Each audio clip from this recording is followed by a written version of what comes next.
الله من الشيطان الرجيم. بسم الله الرحمن الرحيم. والذي خلق الأزواج كلها وجعل لكم من الفلك، اور اللہ ہی وہ ذات ہے جس نے تمام اقسام کے بنائے ہیں جوڑے جوڑے،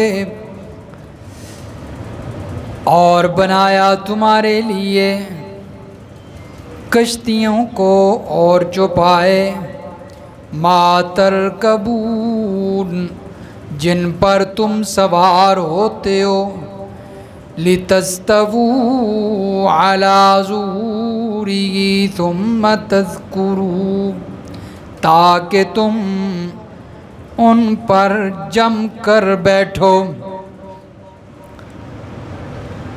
ان کی پیٹھوں پر، پھر یاد کرو نعمت ربکم اپنے پروردگار کی نعمت کو، اذا استویتم علیہ جب تم ان پر بیٹھ جاؤ،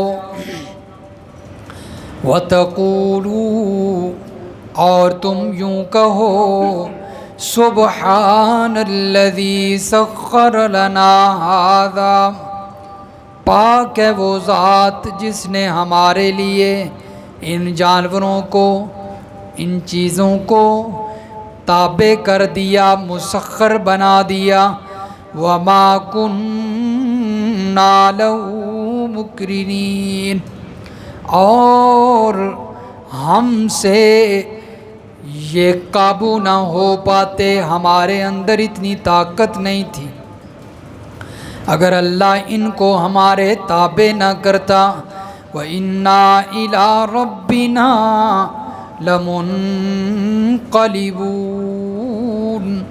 اور ہم کو اپنے رب کی طرف لوٹ کر جانا ہے، وَجَعَلُوا لَهُ مِنْ عِبَادِهِ جُزْءًا اور ان لوگوں نے بنا لیے اللہ کے لیے اس کے مخلوق، اس کے بندوں میں سے جز بنا لیے، نائب بنا لیے، ان الانسان لکفور مبین بے شک انسان واضح ناشکرا ہے، سبحان ربک رب العزت عما یصفون وسلام علی المرسلین والحمد للہ رب العالمین۔ اللہم صلی علی محمد وعلی آل محمد کما صلیت علی ابراہیم وعلی آل ابراہیم انک حمید مجید۔ اللہم بارک علی محمد وعلی آل محمد کما بارکت علی ابراہیم وعلی آل ابراہیم انک حمید مجید۔ سورۃ الزخرف کی آیت نمبر 12 سے لے کر آیت نمبر 15 تک تلاوت کی گئی ہے۔ گزشتہ درس میں اللہ تبارک و تعالی نے دلائل عقلیہ کا ذکر فرمایا ہے، اور وہ دلیل عقلی ایسی دلیل ہے کہ جس کا اعتراف مخالفین بھی کرتے ہیں، مشرکین بھی اسے مانتے ہیں، تو اللہ نے وہ دلیل دے کر مشرکین کو مسئلہ توحید سمجھایا ہے، جس میں آسمان و زمین کا تذکرہ تھا، اور پھر آسمانوں سے برسنے والے پانی کا تذکرہ۔ اب اس زمین کے اوپر چلنے پھرنے والی مخلوقات ان کا تذکرہ فرمایا اللہ وہ ذات ہے جس نے جوڑے جوڑے بنائے ہر چیز کے،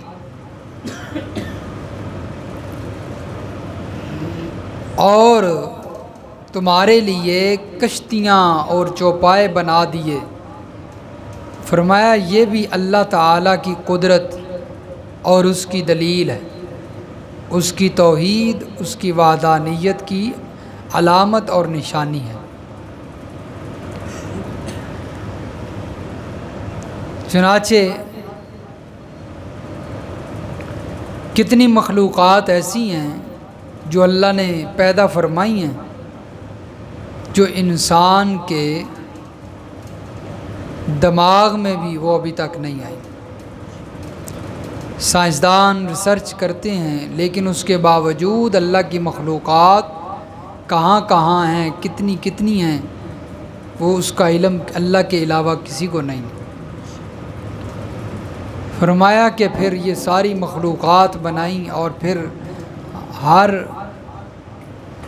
جو ہے وہ اقسام بھی مختلف، نوعیات بھی مختلف، رنگ و شکل و صورت بھی مختلف، ساری مخلوقات ہر ایک کی طبیعتیں بھی مختلف۔ تو فرمایا کہ یہ اتنا بڑا نظام اور اتنی بڑی مخلوقات یہ بنانے والی ذات بھی صرف اور صرف اکیلی اللہ کی ذات ہے۔ سورۃ یاسین ہے اور پارہ نمبر 23 ہے جی۔ اس میں اللہ تبارک و تعالی تذکرہ فرماتے ہیں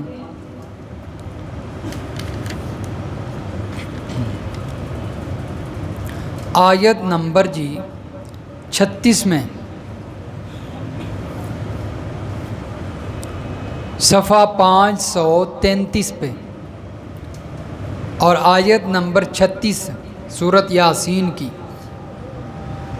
سبحان الذی خلق الازواج کلہا مما تنبت الارض، پاک ہے وہ ذات جس نے تمام مقابل قسموں کو پیدا کیا، مما تنبت الارض، نباتات زمین کے قبیل سے بھی، ومن انفسہم، اور خود ان آدمیوں میں سے بھی، ومما لا یعلمون، اور ان چیزوں میں سے بھی جن کو ابھی تک لوگ نہیں جانتے۔ تو اللہ کی پتہ نہیں کیا کیا مخلوقات ہیں، ابھی تک فرمایا لوگ جانتے ہی نہیں ہیں اسے۔ یعنی کوئی یہ دعویٰ نہیں کر سکتا کہ میں نے اللہ کی ہر پیدا کی ہوئی چیز کا علم مجھے ہے، مجھے پتہ ہے کہ کیا کیا اللہ نے پیدا کیا۔ فرمایا اللہ کے سوا کوئی نہیں جانتا۔ اتنی جو ہے وہ مقدار میں اللہ تعالیٰ نے مختلف قسم کی چیزیں پیدا کی۔ الازواج کا مطلب مختلف اقسام بھی ہو سکتی ہیں، اس میں پھر جو ہے وہ انسان بھی آ گئے، دوسری مخلوقات بھی آ گئیں، نباتات بھی آ گئے، پھل پھول سب چیزیں آ گئیں۔ فرمایا اللہ نے ہر چیز کو پیدا فرمایا ہے۔ وَجَعَلَ لَكُم مِّنَ الْفُلْكِ وَالْأَنْعَامِ، اور فرمایا پھر اللہ نے تمہارے لیے کشتیاں بنائیں، چوپائے بنائے۔ تو یہ بھی اللہ تعالیٰ کی بڑی جو ہے نعمت ہے، کشتیاں، چوپائے، سواری بطور سواری کے استعمال ہوتی ہیں۔ اب کتنا سامان ہے جو بحری جہازوں کے ذریعے آتا ہے، کشتیوں کے ذریعے سامان لایا جاتا ہے۔ تو اگر یہ کشتیاں نہ ہوتی تو وہ سامان لانے میں دشواری ہوتی، مشکلات کا سامنا ہوتا۔ تو یہ اللہ تبارک و تعالیٰ کی خصوصی رحمت اور اس کے انعامات میں سے فرمایا کہ کشتیاں پیدا کر دیں۔ اور یہ بھی اللہ تعالیٰ کی قدرت کی دلیل ہے کہ اتنی بڑی کشتی اور اتنے ٹنوں منوں کے حساب سے وزن لاد کے پانی کے اوپر چل رہی ہوتی ہے۔ تو اللہ تعالیٰ نے اس کو بھی بطور دلیل کے پیش کیا ہے۔ الم تر ان الفلک تجری فی البحر بنعمت اللہ لیریکم من آیاتی، فرمایا کیا آپ دیکھتے نہیں ہیں کہ کشتی ان الفلک چلتی ہے کشتی سمندر کے اندر بنعمت اللہ لیریکم من آیاتی، فرمایا اللہ کی نعمت کے ساتھ، اللہ کے اذن کے ساتھ، اللہ کے حکم کے ساتھ، اللہ کی مہربانی کے ساتھ، لیریکم من آیاتی، فرمایا اللہ تعالیٰ یہ کشتیوں کو پانی کے اوپر چلاتا ہے تاکہ وہ تمہیں اپنی نشانیاں دکھائے کہ وہ واحد ذات ہی ہے جو یہ کام کر سکتی ہے، اس کے علاوہ کوئی نہیں کر سکتا۔ والانعام، اور فرمایا چوپائے جن پر تم سوار ہوتے ہو، چوپائے بھی اللہ تعالیٰ نے تمہارے لیے پیدا کر دیے، خچر، اونٹ، گدھا، گھوڑا، یہ جتنی بھی سواری کے کام آنے والے جانور ہیں، فرمایا یہ بھی اللہ نے تمہارے لیے بطور سواری کے پیدا کر دی۔ والانعام ما ترکبون، آج کل تو لوگ ان سے نفع اٹھانا چھوڑتے جا رہے ہیں کیونکہ دوسری سواریاں آ گئی ہیں، رکشے وغیرہ، لوڈر، یہ چیزیں آ گئی ہیں۔ پہلے گدھے وغیرہ ہوتے تھے، خچر ہوتے تھے، اینٹیں وغیرہ بھی یہی اٹھاتے تھے، باقی چیزیں بھی یہی اٹھا کر لے کر جاتے تھے، حتیٰ کہ جو ذمہ دار ہوتے ہیں جٹ لوگ، وہ اپنے چارہ جو ہے وہ جانوروں کے لیے وہ بھی نہیں پلایا کرتے تھے۔ اب یہ آہستہ آہستہ ختم ہوتے جا رہے ہیں، اب جو ہے وہ ذمہ دار اور جٹ چارہ جو ہے وہ بھی بھینسوں پہ لاد کے لاتے ہیں، ریڑے کے آگے جو ہے وہ لگا دیتے ہیں، گائے وغیرہ یا بھینس جو بھی۔ تو فرمایا لیکن حالانکہ جو چیز اللہ نے جس مقصد کے لیے بنائی ہے وہی اس سے مقصد حاصل کرنا چاہیے، ایسا ہے کہ نہیں؟ ایک بیل تھا تو اس پہ بنی اسرائیل کا واقعہ ہے، ایک شخص نے اس پر جو ہے وہ اس کے مقصد سے ہٹ کر کام لینا شروع کر دیا، جو کام دوسرے جانوروں سے لینا وہ اس کے اوپر بوجھ لاد دینا، یہ وہ اس نے شکایت کی کہ یہ جو میرا مقصد ہے اس سے ہٹ کر مجھ سے کام لیتا ہے۔ تو اس لیے جو چیز اللہ نے جس مقصد کے لیے بنائی ہے تو اس سے وہی مقصد حاصل کرنا چاہیے۔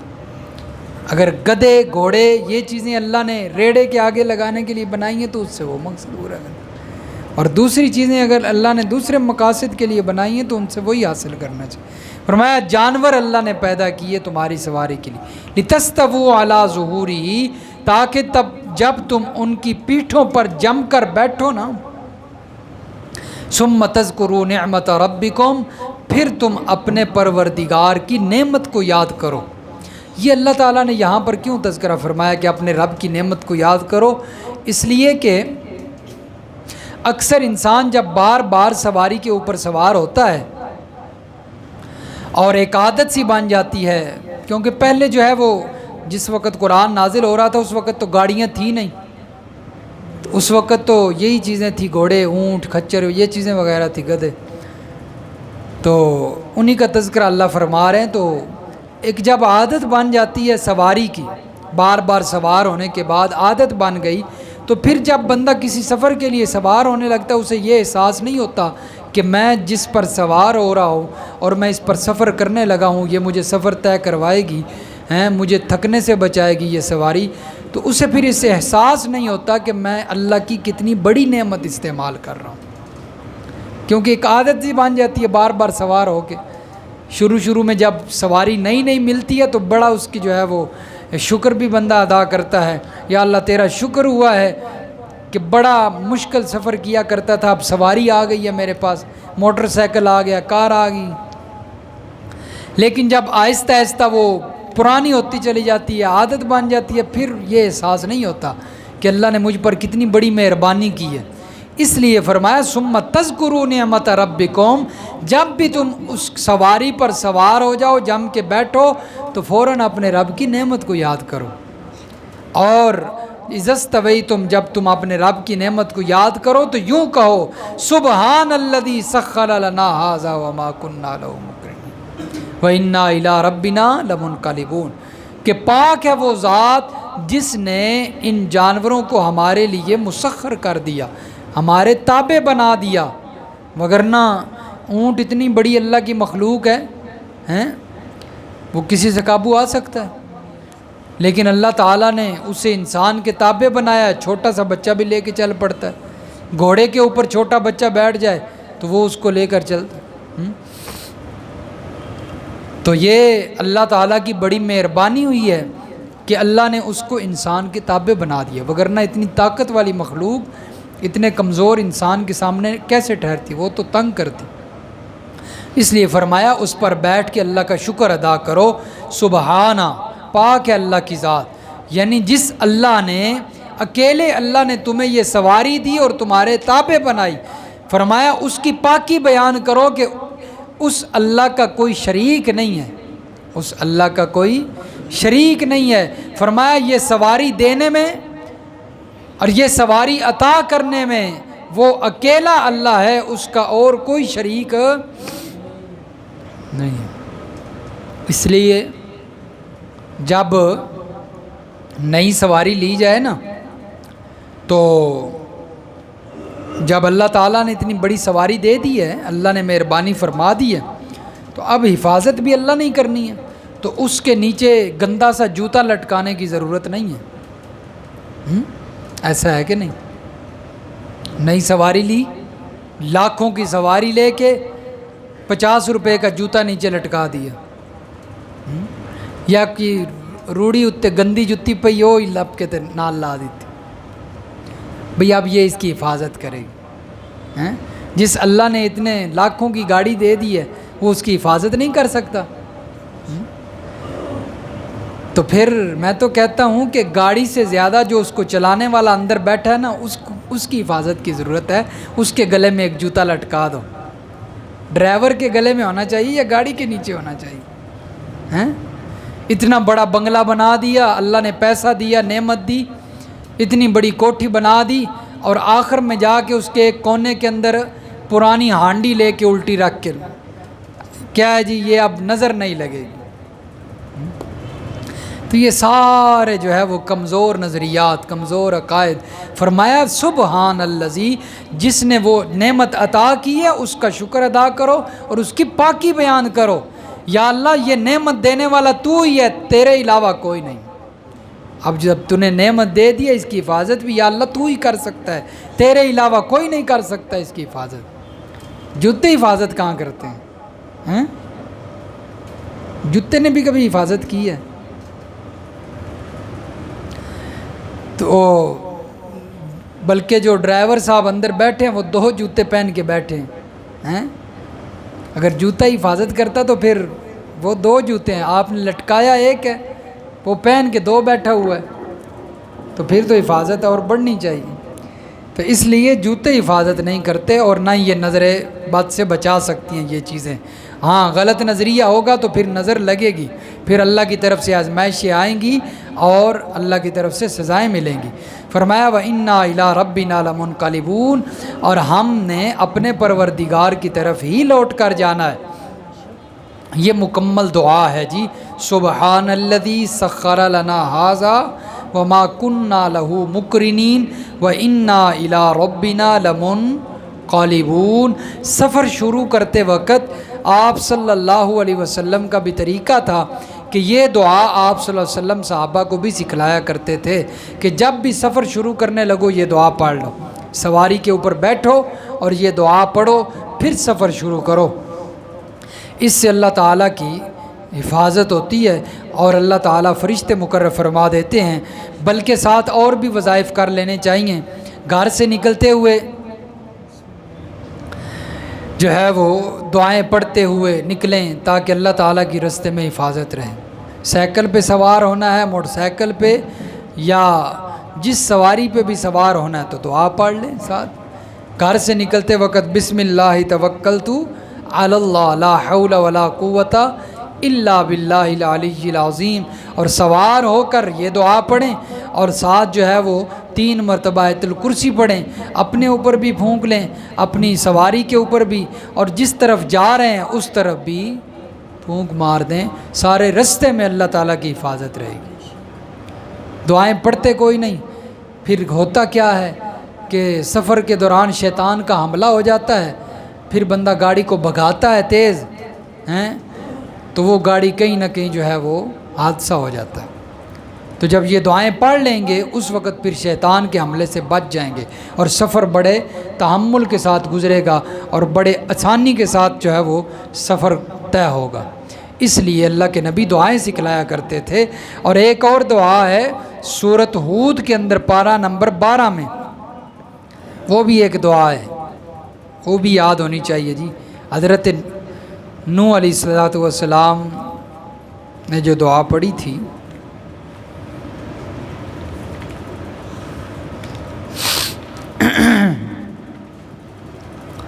یہ صفحہ نمبر جی 273 ہے، صفحہ 273۔ بندہ بعض دفعہ کشتی میں بھی سوار ہوتا ہے، جہاز میں سوار ہوتا ہے، تو یہ دعا بھی پڑھنی چاہیے ساتھ، کشتی اور جہاز کے لیے یہ دعا۔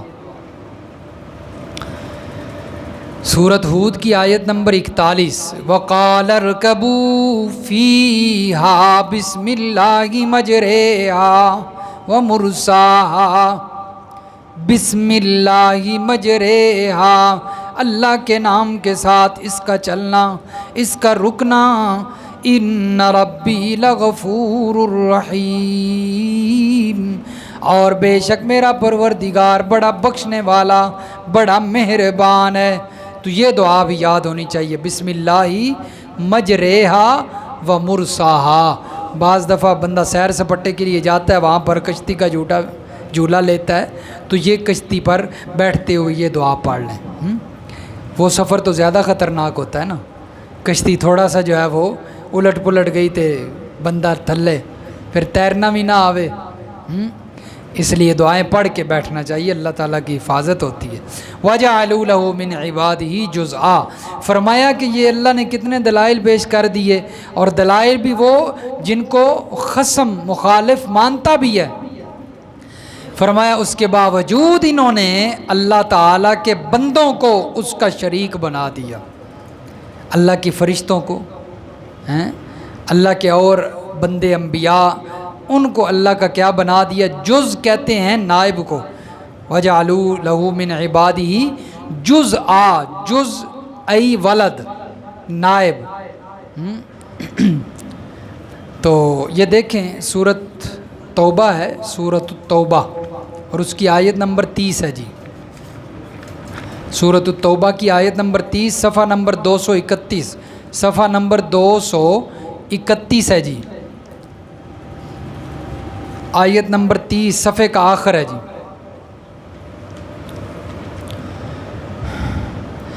وَقَالَتِ الْيَهُودُ عُزَيْرٌ ابْنُ اللَّهِ وَقَالَتِ النَّصَارَى الْمَسِيحُ ابْنُ اللَّهِ، اور کہا یہودیوں نے عزیر اللہ کا بیٹا ہے، اور کہا عیسائیوں نے عیسیٰ علیہ السلام اللہ کے بیٹے ہیں۔ ذَلِكَ قَوْلُهُمْ بِأَفْوَاهِهِمْ، اللہ فرماتے ہیں یہ ان کے منہوں کی باتیں ہیں، میرا کوئی بیٹا نہیں ہے۔ تو یہ جو ابن اللہ ہے نا، اللہ کا بیٹا، اس سے مراد بھی ہے اللہ کا نائب۔ حقیقی بیٹا کوئی بھی نہیں مانتا تھا، اللہ کا حقیقی بیٹا کوئی بھی نہیں ہے، جو بھی وہ یعنی مجازی نسبت کرتے تھے، یعنی اللہ کا نائب قرار دیتے تھے، اللہ کا نائب ہے۔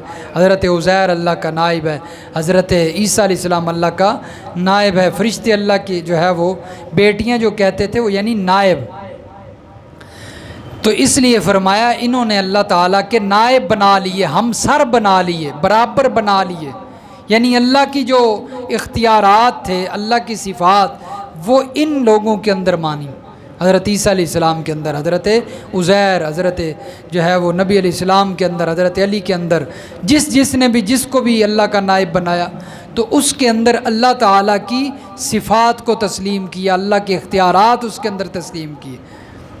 بلکہ بعض اب تو اتنی جو ہے وہ جہالت بڑھتی جا رہی ہے کہ بعض لوگ ان ہستیوں کا درجہ اللہ سے بھی بڑھا دیتے ہیں۔